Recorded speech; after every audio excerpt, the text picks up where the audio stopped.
विद्यार्थी मित्रों, शुभ प्रभात।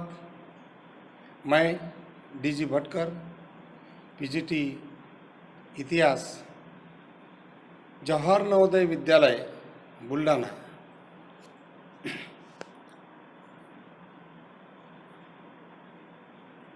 कक्षा 12वीं इतिहास का अध्याय 5वां, यात्रियों के नजरिए। इसके बारे में हम जानकारी भाग 1 में आज के पीरियड में ले रहे हैं। समाज के बारे में उनकी समझ लगभग 10वीं शताब्दी से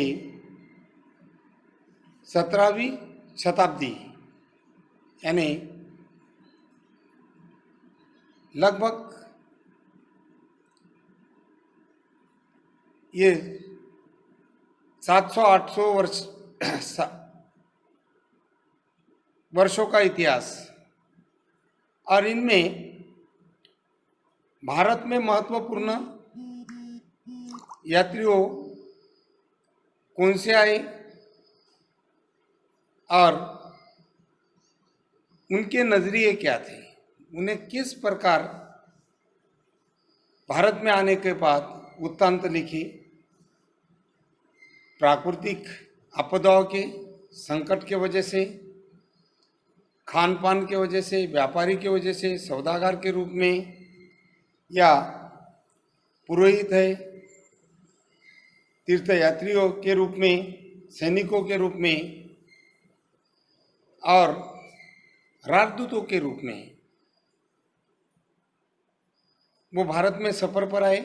भारत में ही नहीं तो विश्व में कई स्थानों पर सफ़र किए और सफ़र में उन्हें वृत्तांत लिखित, ऐसे वृत्तांत लेख ग्रंथ लिखे हैं कि भारत में कैसा शासन चलता है, भारत की स्थिति में है, सल्तनों के कालखंड में, मुगलों के कालखंड में, या यहाँ की महिलाएं, यहाँ की संस्कृति, यहाँ के आचार विचार, यहाँ की रहन सहन, इनके बारे में अभी इस अध्याय में महत्वपूर्ण 3 व्यक्तियों के वृत्तांत हम देख रहे हैं।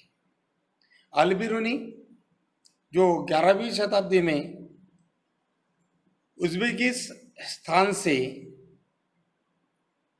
यात्रियों के नजरिए के रूप में उसके वृत्तांत है। 2 नंबर का यात्रियों है अल-बिरूनी, जो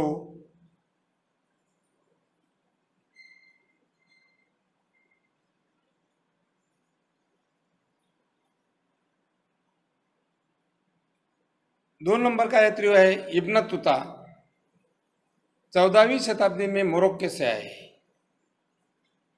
और 3 नंबर का यात्रियों के रूप में फ्रांसीसी यात्री फ्रांसवा बर्नियर, 17वीं शताब्दी में। और यहाँ पर कुछ महत्व के बारे में अलग अलग वृत्तांत तो उन्होंने दिए हैं। साइड में पान, नारियल का महत्व ये भी दिखाई देता है। इन्होंने इस अध्याय में उपमहाद्वीप में यात्रियों में सामाजिक जीवन के विवरणों के बारे में और किस प्रकार अपने अतीत के विषय में ज्ञान बढ़ा सकते हैं, अतीतों ने किस प्रकार का अपने सहयोगियों के लिए कार्य किया है, राजाओं ने कार्य किया है, कुछ अतीत महत्वपूर्ण हो चुके हैं, उनका योगदान किस प्रकार का है। इसके लिए हम इन 3 व्यक्तियों की जो महत्वपूर्ण विचार इस अध्याय में हम देख रहे हैं। अभी हम अध्याय की तरफ चलते हैं। जो पहले नंबर का यात्री है उज़्बेकिस्तान से आया है, अल बिरूनी और तथा किताब उल हिंद, उज्बेकिस्तान में उसका जन्म हुआ, खारिज़म में। ईस्वी सन 973 में। और जन्म के बाद उसकी शिक्षा खारिज़म में हुई। खारिज़म एक महत्वपूर्ण केंद्र था। अल-बिरूनी ने उस समय उपलब्ध सबसे अच्छी शिक्षा प्राप्त की थी और वो कई भाषाओं को ज्ञात करता था, जिसमें सीरियाई, फारसी और हिब्रू ये तथा संस्कृत भी भाषा शामिल है। इन भाषाओं में उसके वृत्तांत लिखे हैं। हालांकि वह यूनानी भाषा भी जानकार था, मतलब विविध भाषा से उसका संबंध था। वो एक स्थान से दूसरे स्थान पर जाकर वहाँ पर वृत्तांत लिखता था और वहाँ की स्थिति का पूरा वर्णन अपने किताब उल हिंद इसमें देखे जाते हैं। वह प्लेटो तथा अन्य महत्वपूर्ण यूनानी दार्शनिक के कार्य से पूरी तरह परिचित था और उन्होंने अरबी भाषा में भी अपने अलग अलग प्रकार से अनुवादन भी किया और वो पढ़े भी है।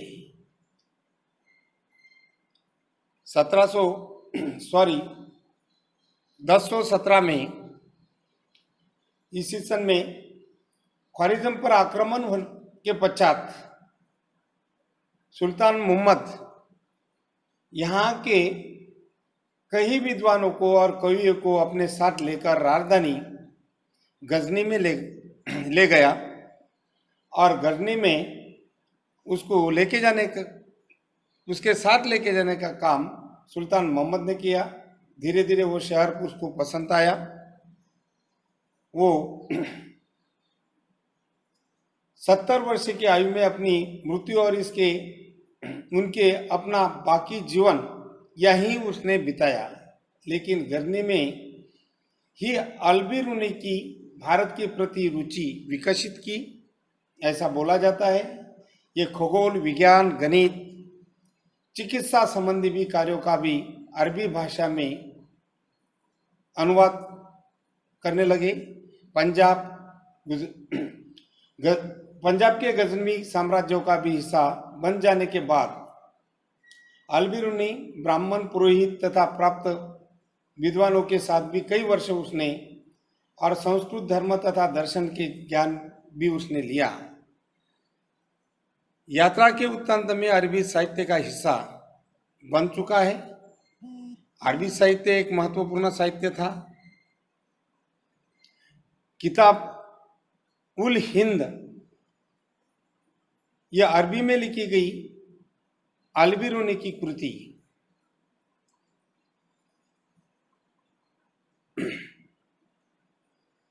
प्रसिद्ध है। सरल और स्पष्ट भाषा के वृत्तांत इसमें ग्रंथ में है, जो धर्म और दर्शन, त्योहार, खगोल, विज्ञान की किमिया और रीति रिवाज, प्रथाओं, सामाजिक जीवन के भारतोल तथा मानव विधियों, मूर्तिकला, कानून, मापतंत्र, विज्ञान, इस विषय पर उन्होंने लेख लिखे हैं।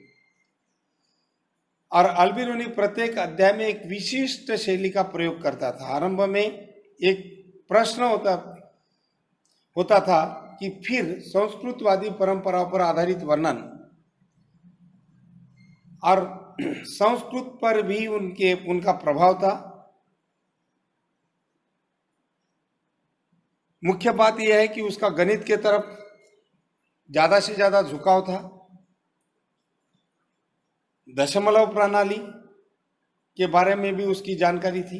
अल-बिरूनी जिसे लेखन में भी अरबी भाषा का प्रयोग, आपको इसके पहले ही बताया कि अरबी भाषा में ज़्यादा से ज़्यादा लिखान उसका ये अरबी भाषा में ही है। उल हिंद का संस्कृत, पाली इन भाषा में भी रूपांतरित रूपांतरण किया और खगोल विज्ञान और चिकित्सा संबंधी भी उसकी बहुत सारी कृतियां सम्मिलित थी। लेखन शैली के विषय में उसका दृष्टिकोण आलोचनात्मक था और निश्चित रूप से वो उसमें सुधार करना चाहता था। साथ साथ हम देखते हैं कि साइड में पांडुलिपिया के बारे में वर्णन किया, जो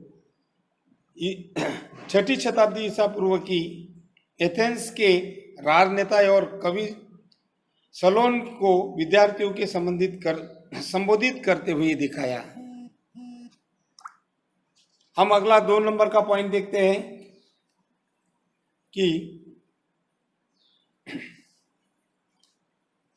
अल्बिरुनी ने जिस प्रकार वर्णन किया उसी प्रकार का इब्न बतूता का रिहाल।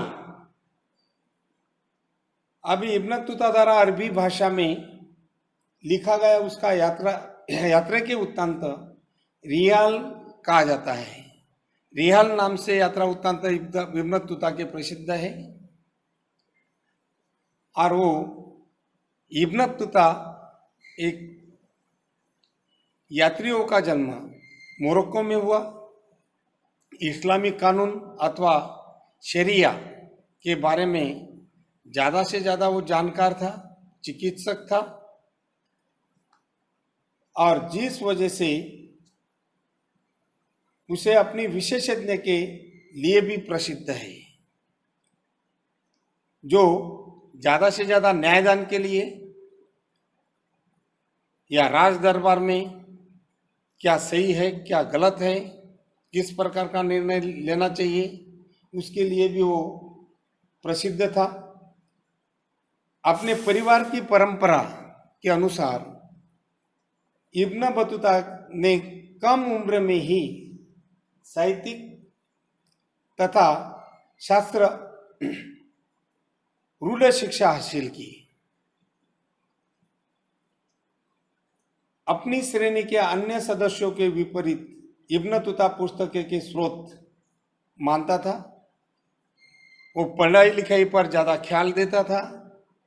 वो चिकित्सक यात्री था और वो नए नए प्रकार के देश और लोगों के विषय में जानने के लिए दूर दूर क्षेत्रों में जाकर उसने सफर भी किए हैं।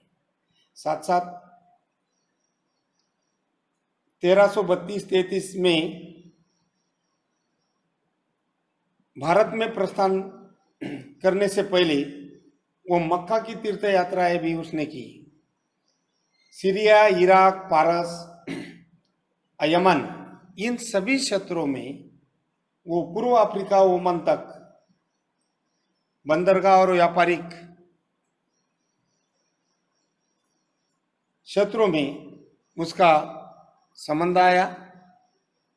साइड में मानचित्र भी दर्शाया है और ये मोरक्को का जो क्षेत्र है उधर अरब कंट्री के अंतर्गत आता है।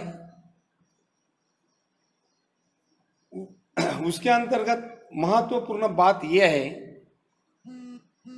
कि एक हठीला यात्री यानी जो सही है अपने बात पर वो अड़ा रहता था। शिक्षा और मनोरंजन में उसकी दृष्टि बहुत महत्वपूर्ण थी और जिस वजह से इब्न बतूता के पदचिन्हों पर चलने वाले महान ऐसे यात्री और लेखक भी उनके बाद भी उनके पदचिन्हों पर चले हैं, जिसमें प्रसिद्ध लेखकों में अब्दुल रज़ाक समरकंदी, जिसने 1440 के दशक में दक्षिण भारत की यात्रा की, उनके पदचिन्हों पर चलने वाला दूसरा व्यक्ति साहित्यिक मोहम्मद वली बल्खी, जिसने 1620 के दशक में व्यापक रूप से यात्राएं की और 1740 के दशक में उत्तर भारत में भी आया था और उसके कुछ लेखक साहित्य सम्मोहित किए गए हैं। इसी वजह से उसे जिज्ञासाओं के बारे में ज़्यादा से ज़्यादा चिकित्सक और महत्वपूर्ण व्यक्ति माना जाता है। उसने अपने कालखंड में न्यायाधीश का भी कालखंड में किया और दिल्ली में भी वो न्यायाधीश या काजी के रूप में कार्य करता रहा। उसके बाद हम महत्वपूर्ण तीसरा यात्रियों के वृत्तांत के बारे में देखते हैं, जिसका फ्रांसवा बर्नियर एक विशिष्ट चिकित्सक, फ्रांस का रहने वाला, लगभग 1500 ईस्वी सन में भारत में पुर्तगाल के आगमन के पश्चात उसने भी कई लोगों ने भारतीय समाज के रीति रिवाज, धार्मिक प्रथाओं, रहन सहन, खान पान और इस पर वृत्तांत लिखे हैं। कुछ चुनिंदा लोग जैसे जेसुइट रॉबर्ट नोबेली ने तो भारतीय ग्रंथों को यूरोपियन भाषा में अनुवादित भी किया है। प्रसिद्ध यूरोपीय लेखकों में से एक नाम दुआर्ते बरबोसा का भी है, जिसने दक्षिण भारत में व्यापार और समाज का वृत्तांत भी लिखा है। भारत में आने वाले डच, अंग्रेज, फ्रांसीसी यात्रियों की संख्या भी बढ़ने लगी। एक प्रसिद्ध नाम फ्रांसीसी जोहरी जो बैप्टिस्ट तैवनियर का भी था, जिसने कम से कम 6 बार भारत की यात्रा की और 1856 से लेकर 1868 भारत में रहा, मतलब 12 साल तक उसने भारत में रहा। दाराशिको के चिकित्सक फ्रांसवा बर्नियर था। जैसा इसके पहले भी हमने जो बताया है कि दाराशिको का चिकित्सक फ्रांसवा बर्नियर है और इसके राजनीतिक, दार्शनिक तथा इतिहासकार भी वो रहा। 1856 से 68 तक भारत में वो 12 वर्ष का कार्य उसने किया। पूर्व और पश्चिम की तुलना क्या है? पूर्व पश्चिम से पीछे है। यूरोपियन संस्कृति भारतीय संस्कृति से आगे है। भारतीय संस्कृति पीछे है, उस पर भी उन्होंने प्रकाश डाला।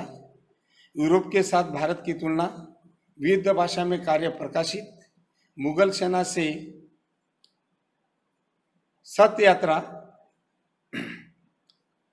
मुगल सेना के साथ यात्रा की है, सत नहीं है। और इस साइड में उसका यूरोपियन जो चित्र दिया गया है, भारतीय पोशाक में तैवनियर का चित्र, और ये किस प्रकार के यात्री ये सफर में रहते थे, इसमें हम देखते हैं मूल्यांकन। अलबिरूनी का प्रसिद्ध ग्रंथ कौन सा है? रियाल किसे कहते हैं? इब्न बतूता कौन से देश का था? इब्न बतूता दिल्ली में काजी पद पर किसने नियुक्त किया था? Travels in the Mughal empire, ये उल्लेखनीय ग्रंथ किसने लिखा? फ्रांसवा बर्नियर कौन से देश का था? ये मूल्यांकन के प्रश्न आपको होमवर्क में लिखना है। साथ साथ अध्याय का अंतिम पार्ट आपको ये भी नोटबुक में लिखकर व्हाट्सएप पर डालना है। किताब उल हिंद का वर्णन कीजिए।